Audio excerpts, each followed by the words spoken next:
Hello everyone, welcome back to my channel. এই পার্টে starting আমরা দেখি ইনা যখন গিজুনকে বাসায় রাখতে আসে তখন সে পুরোপুরি ঘুমেছিল। একেবারে ইনার তো সন্দেহ হয় যে তার সাথে যেহেতু পার্ক থাকে তার মানে তারা দুজন কি ডেট করছে। তখন পার্ক তাকে সবকিছু ক্লিয়ার করে দেয় যে আমরা একসাথে তো থাকি কিন্তু অ্যাজ আ রুমমেট হিসেবে আমাদের মাঝে তেমন কিছু নেই। এখানে পার্ক বলে আমি আগেই ক্লিয়ার করে দিচ্ছি যাতে ফিউচারে তোমাদের কোনো প্রবলেম না হয়। হ্যাঁ, একটা সময় ছিল যখন আমি আর গিজুন ডেট করতাম, কিন্তু এখন আমাদের মাঝে কিছুই নেই। এখন ইনাইটা শুনে এমন রিয়েক্ট করে যে এই ব্যাপারটা যদি সে নাও জানতো তাহলেও তার কিছু যায় আসে না, কিন্তু মনে মনে তো তার অনেক কিছুই যায় আসে, বাট সে তার মনের কথাগুলো অ্যাভয়েড করছিল। পরদিন পার্ক গিজুনকে অনেক কষ্ট করে উঠিয়ে অফিসে নিয়ে আসে। যখন এলিভেটরে উঠে তখন তার দেখা হয় ইনার সাথে। গিজুন তো ইনার সাথে নর্মালি কথা বলছিল, তখনই পার্ক তার টাই ঠিক করতে থাকে আর তাকে বলে তোমাকে তোমার বসের সামনে একদম পারফেক্ট থাকা দরকার। তখন ইনা তাকে বলে ওকে আমি যত মেসি দেখে ফেলেছি ওইটার সামনে তো এটা কিছুই না। কিন্তু তারপরও গিজুন তার সাথে নর্মালি কথা বলছিল কাজের রিলেটেড। সে বলে আপনি কাল রাতে অনেক বেশি ড্রিঙ্ক করে ফেলেছিলেন, আপনার অনেক ক্লান্তি লাগছে, কেননা আপনি হাফ ডে ছুটি নিয়ে নেন। ইনা বলে আমি যদি এইসব ছোটোখাটো ব্যাপারের জন্য ছুটি নেওয়া শুরু করতাম তাহলে এখানকার আমি আর ইয়াংগেস্ট এক্সিকিউটিভ ডিরেক্টর হতাম না। বেচারা তো তার জন্য টেন্স হচ্ছিল। এর সাথে এখানে আমাদের নতুন একটা ক্যারেক্টারের সাথে ইন্ট্রোডিউস করানো হয় যার নাম হলো পিকে। সে এখানে আজকে একটা ফটোশ্যুট করাচ্ছিল। সে যখন টাইম দেখে তখন সে বলে বাকি ফটোশ্যুট এখানেই ডিসমিস করে দাও, তাকে প্রফেশনাল লাগছিল না। সে বলে আমার জন্য কেউ অপেক্ষা করছে, এটা বলেই সে বেরিয়ে যায়। আর তাকে আমরা তার স্পোর্টস কারে একটা মেয়ের সাথে দেখি, যেখানে আবার একটা রিপোর্টার চলে আসে তাদের ছবি তোলার জন্য। এখন তার ফটো যখন তোলা হচ্ছিল তখন তো সে অনেক বেশি রেগে যায় আর রাশলি ড্রাইভিং করে ওই রিপোর্টারটাকে ধরে ফেলে। এখন এসব দৌড়াদৌড়ি চক্করে তার গাড়ির অ্যাক্সিডেন্ট হয়ে যায়। মেয়েটা যে তার পাশে ছিল সে ভয় কি পাবে, উল্টো আরো বেশি হর্নি হয়ে যায়। এখন এসবের জন্য পিকের ইমেজ অনেক খারাপ হয় আর এইসব কিছু হেডলাইন হয়ে যায়। আর এইদিকে পিকের যারা ডাইহার্ট ফ্যান ছিল তাদের মন ভেঙে টুকরো টুকরো হয়ে যায়। এই ডাইহার্ট ফ্যানের মধ্যে আমাদের গিজুনের কলিগও ছিল। তার অবস্থা এতটাই খারাপ ছিল যে তার মন চাইছিল সে আজকে হাফ ডে নিয়ে নেক। তখনই আরেকটা কলিগ বলে এক তরফে এই গার্লগুলা আর অন্যদিকে আমাদের মিস ইউন, তাকে দেখে মনে হয় না যে এইসবে তার কিছু যায় আসে, সে কতটা ম্যাচিওর। আর এইদিকে ইউন এই সব কথা অ্যাভয়েড করে শুধু নিজের কাজ করছিল। এখানে আমরা হেজিকে দেখি যে আমাদের গিজুনের এক্স গার্লফ্রেন্ড, সে বিয়ের দাওয়াত দিতে এসেছে। এখানে আমরা জানতে পারি যে পিকে তাদেরই কোম্পানির ব্র্যান্ড অ্যাম্বাসেডর। তো গিজুনের মনে হচ্ছিল তাকে ফায়ার করা হবে, কিন্তু হেজি বলে যে না, এমন তো কিছুই হবে না। তখন সে জানায় আমাদের ম্যানেজার বলেছে এই ব্যাপারটা কিছুদিন চলবে, এরপর সবকিছু ধামাচাপা হয়ে যাবে, আমরা কিছুদিন ওয়েট করব। যেটা শুনে গিজুন অনেকটা শকড হয়, কারণ একটা অ্যাক্টরের জন্য তার ইমেজ সবচেয়ে বেশি জরুরি, কিন্তু তাকে এত প্রায়োরিটি কেন দেওয়া হচ্ছে। এরপর সে ইনার কাছে যায় আর তাকে বলে আমার মনে হয় পিকের সাথে কোনো গড়বড় তো আছে, আপনি কি চান আমি এটা ইনভেস্টিগেশন করি? ইনা বলে যে হ্যাঁ করো, বাট কিন্তু একটু কম্পারিজন করে। এর আগে আমাদের যতগুলো স্টার ছিল সবার ডিটেলসের সাথে পিকেটটা কম্পেয়ার করো। যখন সে সব স্টারের ডেটা দেখে তখন তো তার মুখ পুরাই খোলা হয়ে যায়, কারণ সেটা এত বেশি ছিল যে কাজ করতে করতে তার আজকে 12টা বেজে যাবে। তখন যাওয়ার আগে ইনা তাকে টোন করে যায় যে যা কাজ করবে সেটা একদম কমপ্লিট করে যাবে, এটা তো তুমিই আমাকে বলেছিলে। অন্যদিকে আমরা যে গার্লকে দেখি যে সে কি একটা জাহান নামের আগুনে জ্বলে পুড়ে ছাই হচ্ছে। তার যে ওয়াইফ সে হলো সান গ্রুপের চেয়ারম্যানের মেয়ে। সে তার হাজব্যান্ডকে রেসপেক্ট তো দূরের কথা, ভালো করে তো কথাই বলে না। যখনই তার জেগিউলের সাথে কোনো ফ্যামিলি মিটিংয়ে যাওয়ার হয় তখনই সে ড্রিঙ্ক করে বসে থাকে। সে বলে আমি তোমার ফ্যামিলি বা কোনো রিলেটিভসের সাথে দেখাই করতে চাই না। যেগুলোর কথা হলো একটা নামের সম্পর্ক তো দেখিয়ে দেয়, কিন্তু সে সেটাতেও রাজি না। সে মুখের কথা তো বলে সাথে কাচের বোতল তার দিকে ছুঁড়ে মারে। এটা তার রোজকার কাহিনী ছিল। অন্যদিকে আমরা ম্যানেজার হানকে দেখি যার ব্যাপারে কথা হচ্ছিল। সে যায় পিকের সাথে দেখা করতে। এদিকে 2-3 দিন পার হয়ে যায়, কিন্তু গিজুন জানেই না যে সে ড্রাঙ্ক হয়ে কি করেছে। তখনই পার্ক তাকে বলে তুমি ইনার সামনে ভয় পেও না, ও সবকিছু জানে আমাদের ব্যাপারে, আমরা ওর সামনে খুলেই কথা বলতে পারি। ও তো আমাদের ব্যাপারে জানে, কারণ আমাদের দুজনকে ঘরে একসাথে দেখে ফেলেছে। তো আমি তাকে সবকিছু সত্যি বলে দিয়েছি। এখন এই সবকিছু জানার পর গিজুন তো পুরো সাত আসমান থেকে নিচে ঠাস করে পড়ে। সে বলে, আমি ড্রাঙ্ক হয়ে গিয়েছিলাম আর ও আমাকে তুলে নিয়ে এসেছে, আর সব জানেও। মানে টেনশনে তার মাথা পুরো হ্যাং হয়ে যায়। এরপরের সিনে দেখি গিজুন অনেকগুলো কাজ করছিল, আজকে তার ওভারটাইম করতে হবে। তাই ইনা তার কাছে আসে আর বলে, আমি তোমাকে হেল্প করছি সবগুলো সর্ট আউট করতে। সুযোগ বুঝে গিজুন তাকে বলে, আমি অনেক হ্যাভি, সরি, তোমায় আমাকে উঠাতে হয়েছে। ইনা বলে, হ্যাঁ, তোমার ওজনটা একটু কমিয়ে নাও। তো এটা শুনে গিজুন বলেন অবশ্য দেখাতে থাকে যে আমারটা পুরো পিওর মাসেলস, ফ্যাট তো একেবারেই নেই। এখন তার কথাই তো ইনার কিছুই যায় আসে না।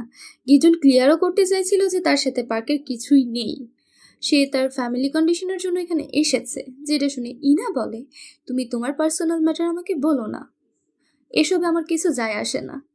যেটা শুনে গিজুন বলে, কিন্তু আমার যায় আসে। আপনি কেন বারবার আমাকে রিজেক্ট করছেন? আমি আপনাকে পার্সিউ করতে চাই। আপনি কি এই জন্য আমাকে রিজেক্ট করছেন কারণ আপনি কাউকে ডেট করেন বা পছন্দ করেন? যেটা শুনে ইনা কিছুটা অবাক হয়ে বলে, কাজের ব্যাপারে কথা বলো, আমার প্রাইভেট লাইফের সাথে কাজের কোনো লেনা দেনা নেই। এর উত্তরে গিজুন বলে, হতেও পারে, ডিপেন্ড করে আপনি কাকে ডেট করছেন আর আপনার লাভারকে। এরপর ইনা কিছু বলে না, তারা দুজন মনোযোগ দিয়ে কাজ করে। আর কাজ করতে করতে ফাইনালি তাদের কাজ কিছুটা কমে। তাদের কাজ সকালে গিয়ে শেষ হয়। এখানে তারা কিছু সাসপিশিয়াস পায়, কারণ পিকে কিছু বছর আগেও ফেমাস ছিল না, কিন্তু তারপরও তাদের কোম্পানি পিকের সাথে কন্ট্যাক্ট করেছে। যেরকম ব্র্যান্ড অ্যাম্বাসেডারের জন্য করা হয় এজেন্সির থ্রু, কিন্তু পিকেকে ডাইরেক্ট কন্ট্যাক্ট করা হয়েছে।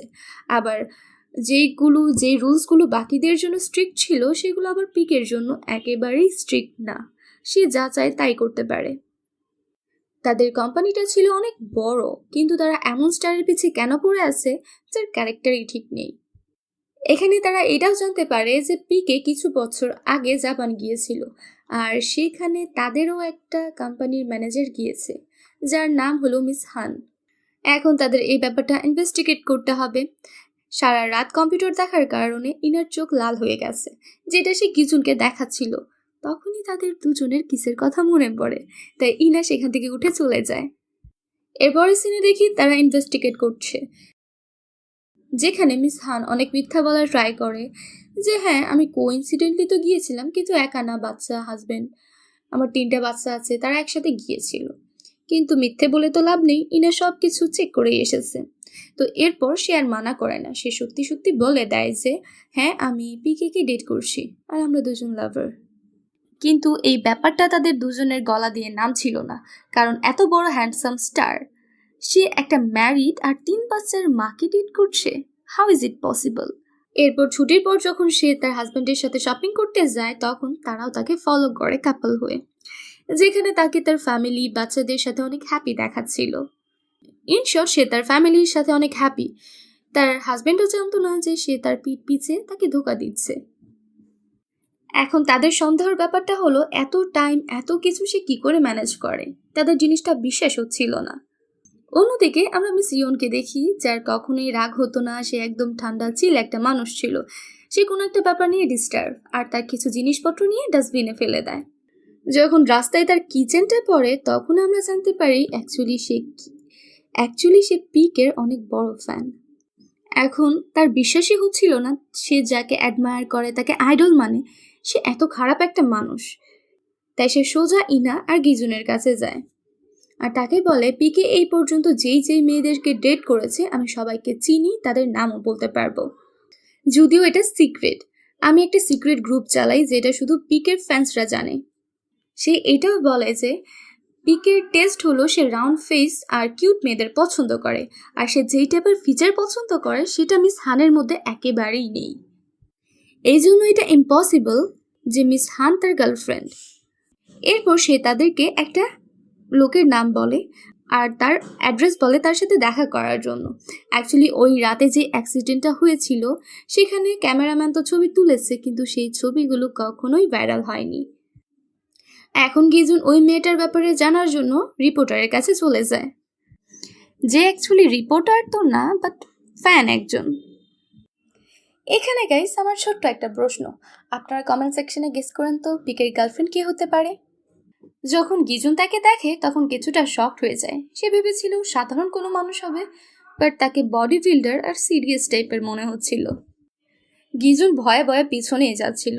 ছেলেটা জিজ্ঞেস করে, তুমি কি কোনো বড় কোম্পানি থেকে এসেছো? গিজুন বলে, হ্যাঁ এমনই মনে করো। যেটা শুনে ছেলেটা নীল ডাউন হয়ে তাকে সরি বলতে থাকে। সে তাকে রিকোয়েস্ট করতে থাকে, আমার কাছে যেটা ছিল সেটা আমি আগেই দিয়ে দিয়েছি, আমার কাছে কোনো কপিও নেই, প্লিজ আমাকে বিশ্বাস করো।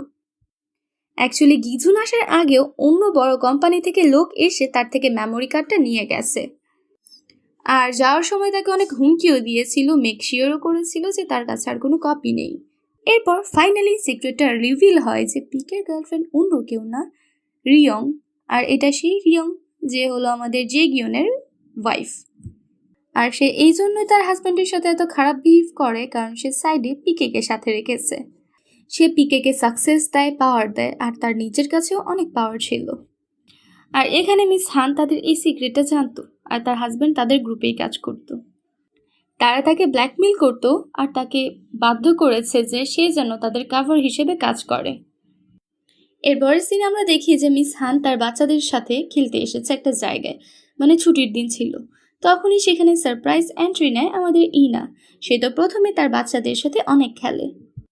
এরপর সে হানের কাছে এসে বসে আর তাকে বলে, অ্যামেজিং, 3 বাচ্চাকে সামলাও, তুমি অনেক এনার্জেটিক, আর আমার বিশ্বাস হয় না যে তুমি পিকেকে ডেট করছো। আর তুমি যাকে কভার করার চেষ্টা করছো তার ব্যাপারে আমরা জেনে গিয়েছি। অ্যাকচুয়ালি ইনা আর গিজুন এ ব্যাপারটা জেনে গেছে। এখন ইনাও বুঝতে পারছে যে মিস হান কেন সত্যি কথাটা বলছে না। তার জব গেলেও সে সত্যি বলবে না, কারণ রিয়ন অনেক পাওয়ারফুল ছিল, সে তাদেরকে ব্ল্যাকমেলও করেছে। সে তাকে বলেছিল, আমার জন্য কভার হও, আমি তোমার হাজব্যান্ডকে ইউরোপে সেটেল করে দেব। কিন্তু সে এখান থেকে তো যেতে চাইছে না, কিন্তু কি করবে, তাকে বাধ্য হয়েই যেতে হবে এখান থেকে। এই সব কিছু ভেবে মিস হানার চোখ দিয়ে তো পানি পড়তে থাকে। ইনা বলে, তোমার কি হেল্প দরকার? এরপর আর কি মিস হান ইয়েস বলে দিয়েছে। সে কখনোই তার বাচ্চাদের সামনে নিজের ক্যারেক্টারে দাগ লাগবে সে সেটা চায় না। এখন বাচ্চাদের সামনে যদি সম্মানই না থাকে তাহলে সে টাকা দিয়ে কি করবে। ফাইনালি ওই দিন চলে আসে যখন এই কেসটার উপর রিপোর্ট তৈরি হয়ে যায়। ইনা আর গিজুন মেলে এই রিপোর্টটার প্রেজেন্টেশন দিচ্ছিল, যেখানে অনেকগুলো ডাইরেক্টর আর জ্যাগিও সাংগিওলও ছিল। এখানে তারা মিস হানের নামটাও আসতে দেয়নি, যাকে তারা মিস এ বলছিল। ইভেন তারা সাংগিওলকেও তার নামটা বলে না। তারা তাদেরকে সবকিছু বলে দেয় যে সে কিভাবে তাদের জন্য কভার হচ্ছিল। তাদের প্রেজেন্টেশন চলছিল, এর মাঝখানেই ইয়ং রেগে সেখানে আসে। সে এসেই জিজ্ঞেস করে, তোমাদের মধ্যে ইনাকে? ইনা যখনই দাঁড়ায় তখন ঠাস করে ওর গালে একটা থাপ্পড় মেরে দেয় আর তার চুলগুলো ধরে টানতে থাকে, মানে ক্যাট ফাইট হচ্ছিল। সে সবার সামনে ইনাকে অনেক বাজেভাবে মারছিল।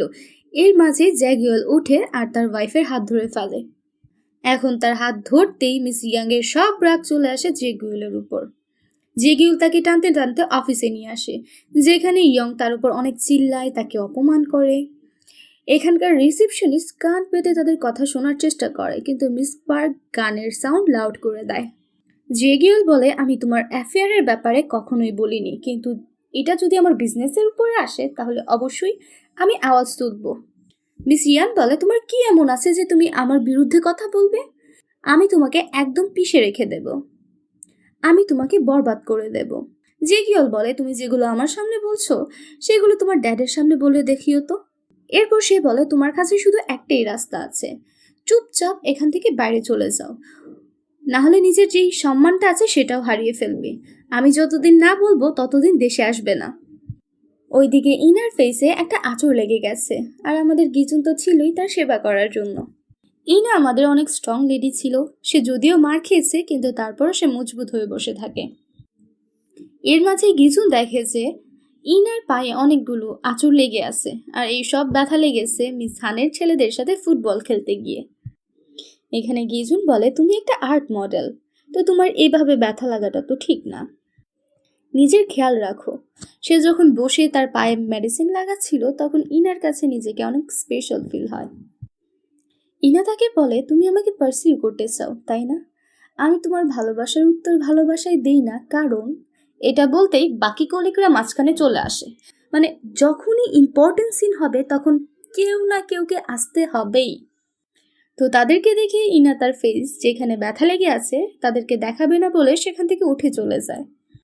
এরপর গিজুনের আর কথা বলার সুযোগ হয়ে ওঠে না। এর মাঝে পার্ক তার কাছে আসে আর তাকে একটা ফাইল দেয়, যেটা ছিল একটা এগ্রিমেন্ট। সেখানে লেখা ছিল আজকের মিটিংয়ে যা কিছু হয়েছে সব কিছু কনফিডেন্সিয়াল থাকবে। এখন গিজুনও তাদের ব্যাপারটা বুঝতে পারে আর পার্ককে বলে, এই জন্যই তোমার সিইওর জন্য এত সফট কর্নার ছিল। এর উত্তরে পার্ক বলে, হ্যাঁ আমি এটাও জানি তোমার আর ইনার মধ্যে কিছু চলছে। তোমার আর তার মধ্যে সম্পর্কটা কি? এখন গিজুন এটা বলে চলে যায় যে হ্যাঁ আমি এটাই ক্লিয়ার করতে যাচ্ছি। সে যখন অফিসে ব্যাক করে তখন সে জানতে পারে যে ইনা নাকি হাফ ডে অফ নিয়েছে, যেটা শুনে সেও অফ নিয়ে নেয়। সে যখন ইনার অ্যাপার্টমেন্টের বাইরে যায় তখন দেখে যে সাঙ্গিওল এসেছে আর সে ইনাকে পিক করে নিয়ে যাচ্ছে। এখানে গিজুনের কিছুটা সন্দেহ হয় যে আমার কাছে যে রিপোর্টটা এসেছে সেটা কি সত্যি, ইনা কি সাঙ্গিওলকে ডেট করছে। যখন সে দেখে যে তারা একটা হোটেলে এসেছে তখন তার সন্দেহটা আস্তে আস্তে সত্যি হতে থাকে, যে হতে পারে ও তাকেই ডেট করছে আর এই জন্যই আমাকে রিজেক্ট করেছে। তারা দুজন যখন সিঁড়ির দিকে যাচ্ছিল তখন গিজুনের আর নিজেকে কন্ট্রোল করতে পারেন না, সে ইনা বলে ডাক দেয়। তার যখন টার্ন করে তখনই বেচারা গিজুন দেখে যে সিঁড়ির উপর থেকে পুরো অফিস নিচে নামছে, অফিসের মেম্বার আর নিচে আসছে, মানে তারা এখানে একা না, সবাই এসেছে। যেটা দেখে গিজুনের অনেক এম্বারেসমেন্ট ফিল হয়। স্যাঙ্গেল জিজ্ঞেস করে, গিজুন তুমি এখানে কেন এসেছো? একটা ইম্পর্টেন্ট রিপোর্ট ছিল যেটা আমি মিস ইনাকে দিতে চাইছিলাম, কিন্তু সে ফোন রিসিভ করছিল না, তাই আমি এখানে চলে এসেছি। যেটা শুনে সবাই বলছিল, ওয়াও ও কত হার্ড ওয়ার্কিং, তুমি যেহেতু চলে এসেছো তাহলে আমাদের সাথে ডিনার করে যাও। এর পরের সিনে আমরা দেখি যে ইনা আর গিজুন দুজন একসাথে খাচ্ছিল। ইনা জিজ্ঞেস করে, কি ছিল সেই ইম্পর্টেন্ট রিপোর্টটা যেটা তুমি আমাকে দেওয়ার জন্য এখান পর্যন্ত চলে এসেছো? গিজুন বলে, সেটা তো সলভ হয়ে গেছে, এজন্য আমি আপনাকে বদার করতে চাই না। এরপর গিজুন বলে, আপনি কিছু বলতে চাইছিলেন যেটা অর্ধেক রয়ে গেছে, আপনি কেন আমাকে রিজেক্ট করছেন? ইনা বলে, ও সেটা কি ছিল, আমি তো ভুলে গেছি। যেটা শুনে গিজুন বলে, আপনি যে মিথ্যা বলছেন সেটা আমি ভালো করেই বুঝতে পারছি। ইনা বলে, তুমিও তো মিথ্যে বলেছ, তো হিসাব বরাবর। খাবার শেষে তারা দুজন যায় সি সাইডে একটু ওয়াক করার জন্য। হাঁটতে হাঁটতে ইনার পা পিছলে যায় আর সে সোজা গিয়ে পড়ে গিজুনের উপর। তাদের দুজনকে দেখতে অনেক কিউট লাগছিল।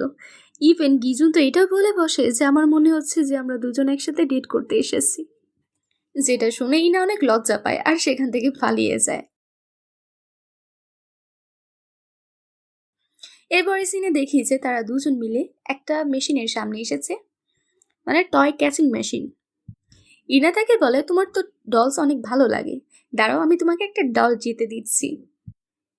আর ওইটার সাথে সে একটা ট্যাডিকে বাইরে বের করার চেষ্টা করছিল, কারণ ট্যাডির হাতে গোল্ড বার ছিল। এখানে ইনা অনেক ট্রাই করে বাট পারে না। এরপর গিজুন ট্রাই করতে যায় কিন্তু সেও পারে না। এখানে ইনা তাকে বলে ট্যাডিটার হাতে গোল্ড বার আছে তাই এটা ভারী, আর এই মেশিনের রুলস হলো সে 3 সেকেন্ডের বেশি কোনো জিনিস ধরে রাখে না। আর এই রুলসের সাথে এই ট্যাডি বের করাটা একেবারেই পারফেক্ট না। সো তোমার জন্য আমার উত্তর সেম, আমরা দুজনও একে অপরের সাথে পারফেক্ট না। ইনা বলে, তোমার যে আমার জন্য ফিলিং সেটা অ্যাকচুয়ালি সময়ের অনুভূতি, আর হতে পারে তুমি আমার ব্যাপারে এত কিছু জেনে গেছো যার কারণে তোমার আমার জন্য মায়া হয়, সেই থেকেই হয়তোবা তুমি ভাবছো তুমি আমাকে ভালোবাসো। তুমি যদি আরেকটা জন্ম নেও তুমি এই মেশিনটা দিয়ে এই টয়টা ধরতে পারবে না। সেম আমাদের ক্ষেত্রেও আমরা দুজন কখনোই এক হতে পারবো না। এটা বলে সে সেখান থেকে চলে যায় আর গিজুন অনেক বেশি স্যাড হয়ে যায়। এইসব কিছু শুনেতে গিজুন প্রায় পাগল হয়ে যাওয়ার উপক্রম। সে বারবার ওই টয়টাকে বের করার চেষ্টা করছে, অনেক ঘন্টা পর্যন্ত সে ট্রাই করতে থাকে। এইদিকে ইনার অবস্থাও কিছু ডিফারেন্ট ছিল না। গিজুনকে মানা করার পর তার অনেক মন খারাপ হচ্ছিল। সে ডিনার থেকে বাইরে এসে একটু বাইরে ফ্রেশ হাওয়া নিচ্ছিল। জেগিওল যখন তাকে দেখে তখন তার পেছনে পেছনে বাইরে আসে। জেগিওল বলে, আমি তোমার থেকে ক্ষমা চাইতে চাইছিলাম, কারণ আমার ওয়াইফ তোমার সাথে যা করেছে সম্পূর্ণই ভুল ছিল। এর উত্তরে ইনা বলে, কোনো ব্যাপার না, আমি চাই এর জন্য তুমি আমার স্যালারিটা বাড়িয়ে দাও, কারণ আমি অনেক কিছু সহ্য করেছি। জ্যাগিয়েল তার হাতটা ইনার হাতের সাথে টাচ করাতে যাবে। যখন ইনা ব্যাপারটা বুঝতে পারে তখন সে তার হাত সরিয়ে নেয় আর চলে যাচ্ছিল, তখনই জ্যাগিয়েল তাকে ধরে হাঁক করে নেয়। তাদের দেখে মনে হচ্ছিল যে হয়তোবা তারা দুজন আগে এক্স লাভার ছিল। আর জ্যাগিয়েলকে দেখে মনে হচ্ছিল সে এখনো ইনার থেকে মুভ অন করতে পারছিল না। আর ইনা তাকে বারবার বলছিল যে ছাড়ো আমাকে। গিজুন এসে পুরো সিনটা দেখে ফেলে আর জ্যাগিয়েলকে দূরে সরিয়ে বলে, তুমি কি দেখছো না ও মানা করছে, তাহলে কেন জোর করছো? আর তাকে সাইডে এনে ওই টয়টা দেখায় আর বলে, দেখেছো আমি বের করে ফেলেছি, তার মানে আমরা দুজনে এক হতে পারবো।